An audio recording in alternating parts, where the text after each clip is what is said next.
I'm going to give you 2 exercises to build strong hamstrings for speed and hopefully fix the pain you get in the hamstring from upright and acceleration sprinting. First, if you're struggling with hamstring pain, then you need to check out this list to see what could be the cause of the hamstring pain, because if you're checking off multiple boxes off this list, then no matter what exercise you do, you're not going to improve. These 7 checks are going to be: first, imbalance of muscular strength; second, muscular fatigue; third, hamstring tightness; 4, insufficient warm-up; 5, a previous injury, usually in the ACL; 6, insufficient recovery period; 7, inadequate strength in the hamstrings.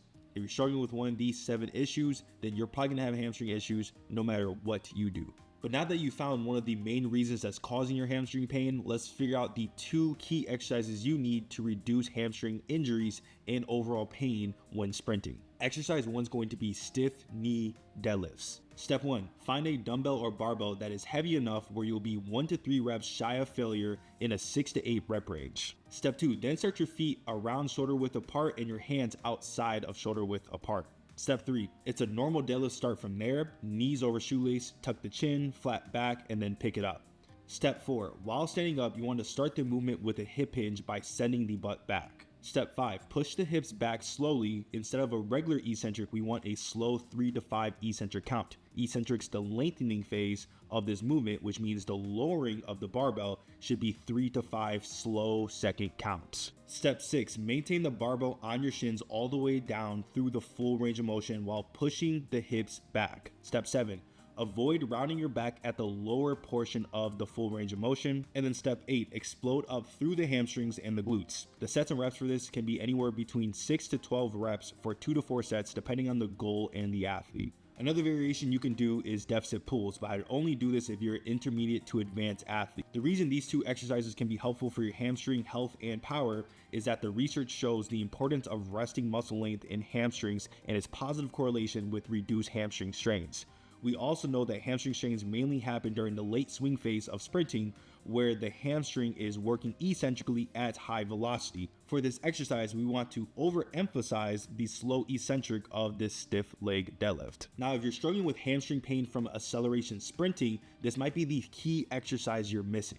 For the first exercise, we're going to be doing bent knee isometrics. The goal is to simply get some isometric loading to the tendon and some blood flow to the back of the knee, primarily the ACL. Step 1, lay on your back and get a slight bend in your knee. Step 2, push your lower back into the ground first. This will lift your butt slightly off the ground. Step 3, then get more of a lift by pushing into the ground through the heel.